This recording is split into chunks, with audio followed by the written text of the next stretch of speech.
আওয়ামী লীগ জাতীয় পার্টি প্রশ্নে আমরা দেখছি যে আমাদের মধ্যে কারো কারো দ্বিমত আছে, এবং আমরা যদি বলি যে আওয়ামী লীগ জাতীয় পার্টি ইলেকশনে পার্টিসিপেট করতে পারবে না কারণ তারা আমাদের ভোটাধিকার কেড়ে নিয়েছিল, তারা আমাদের নির্বাচন ব্যবস্থা ধ্বংস করেছে, এখন আমরা যদি তাদেরকে বলি যে তারা ইলেকশনের বাইরে থাকবে, কিন্তু তাদের ভোটাররা তো ইলেকশনের বাইরে থাকতে পারবে না, এটার কোনো যুক্তি নাই। বাট আমরা যদি বলি দল হিসেবে তারা ইলেকশনে থাকবে, এটা তো আমরা একমত হতে পারবো না আমার ধারণা, কারণ ফিল্ডে আওয়ামী লীগকে গ্রহণ করার মতো পরিস্থিতি নাই। মান্না ভাইয়ের এলাকায়, সালাউদ্দিন ভাইয়ের এলাকায়, আরো যারা যারা আছে ওনাদের এলাকায় যদি আওয়ামী লীগের কোনো প্রার্থী নির্বাচনে দাঁড়ায়, আমার নিশ্চিত বিশ্বাস সালাউদ্দিন ভাইয়ের অনেক ক্ষমতা, ওনার নিয়ন্ত্রণ আছে ওনার দলের উপর, ওনার এলাকায় আমি জানি, তারপরেও নিয়ন্ত্রণ উনি রাখতে পারবেন না। আওয়ামী লীগের লোকদের নির্বাচনী নির্বিঘ্নভাবে করতে পারার এই মুহূর্তে নিরাপত্তা দেওয়ার ক্ষমতা আমাদের কারো নাই। কারণ যে অপরাধ এবং খুন গুম তারা করেছে, এটা এত তাড়াতাড়ি এটাকে রিকনসিলিয়েশনে, একপক্ষীয় রিকনসিলিয়েশন সম্ভব না, এটার জন্য বহুমাত্রিক রিকনসিলিয়েশনের ব্যাপার আছে। জাতীয় পার্টি যদি আজকে হাসিনা ক্ষমতায় টিকে যেত, তাহলে জাতীয় পার্টির স্ট্যাটাস কি হতো? নিশ্চয়ই আমার দুই পাশে যে নেতারা বসে আছেন ওনারা থাকতেন জেলে, আর জাতীয় পার্টির নেতারা দাপড়ে বেড়ায় আমাদেরকে শিক্ষা দিতেন, এই বহুমাত্রিক গণতন্ত্র, বহুদলীয় গণতন্ত্রের গুণগান গাইতেন, এবং প্রতিদিন ওনাদেরকে আমরা পার্লামেন্টে ওনাদের ছবি দেখতাম। কি বলেন, ঠিক না? তাহলে সেই জাতীয় পার্টিকে আমরা কিভাবে একই স্ট্যাটাসে তাদের সাথে এই মুহূর্তে নির্বাচন করব? এই প্রশ্নগুলো বাস্তবতা। কেউ যদি এগুলাকে অস্বীকার করে হঠাৎ করে বলি আমরা যে বহুমাত্রিক গণতন্ত্রের জন্য আমরা সবাইকে নির্বাচনে চাই, এভাবে বিচ্ছিন্ন বিক্ষিপ্ত আলোচনা করলে হবে না। আওয়ামী লীগের ভোটারদেরকে নিয়ে টানাটানি, আমাদের ধর্মীয় সংখ্যালঘুদের ভোটার নিয়ে টানাটানি, এবং কি দাঁড়াচ্ছে, কি হচ্ছে ঘটনা, এগুলো আপনারা জানেন। একজন আরেকজনের দিনে আঙ্গুল তুলছে, কিন্তু প্রত্যেক দলের মধ্যে আমরা দেখছি যে কোনো না কোনোভাবে নানাভাবে তারা দিচ্ছে।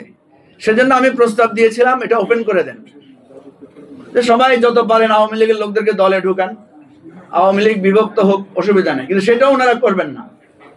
ওনারা একজন আরেকজনের বিরুদ্ধে অভিযোগ দিবেন, কিন্তু তলে তলে সবাই আওয়ামী লীগের লোকদেরকে টুকটাক দলীয়ভাবে অন্তর্ভুক্ত করবেন। এই জায়গাটাও আমাদেরকে পরিষ্কার হতে হবে। ইলেকশনের সময় এক দল আরেক দলকে ধরবে, বিভিন্ন মিছিলে হামলা হবে, বলবে যে ওর মিছিলে, ওই ধানের শীষের মিছিলে ছাত্রলীগ যুবলীগ আছে, আবার বিএনপির লোকেরা বলবে যে ওই দাঁড়িপাল্লার মিছিলে ছাত্রলীগ যুবলীগ আছে, শাপলা বা ফুটবলের মিছিলে বা ইগলের মিছিলে বা বাসের মিছিলে যুবলীগ ছাত্রলীগ আছে। এই কথা করেই মারামারি গুলো হবে, আমি আপনাদেরকে বললাম। এই জায়গায় আমাদেরকে একটা ক্লিয়ার কাট পজিশন নিতে হবে।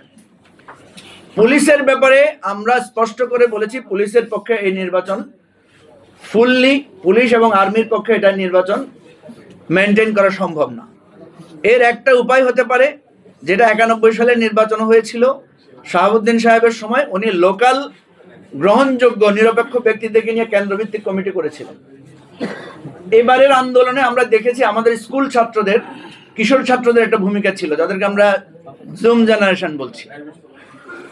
আমি এটা পরামর্শ আকারে বলছি, যদি সম্ভব হয় এই জুম জেনারেশনের মধ্যে যারা ভোটার হয় নাই তাদেরকে ট্রেনিং দিয়ে উদ্বুদ্ধ করে কেন্দ্রভিত্তিক তাদেরকে পুলিশের সাথে স্বেচ্ছাসেবক দেওয়া যেতে পারে।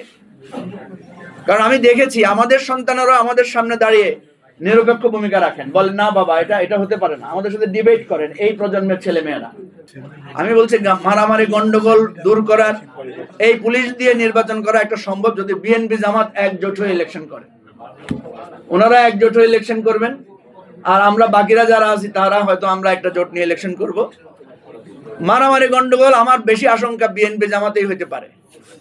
ওনারা যেহেতু লম্বা সময় ধরে জোটে ছিলেন, সম্পর্ক ভালো ছিল, একসাথে জেলখানায় ছিলেন, একসাথে পার্লামেন্টে ছিলেন, একসাথে মন্ত্রিত্ব করেছেন, ইভেন জামাতের লোকেরা বিএনপির মার্কা নিয়ে ইলেকশনও করেছেন।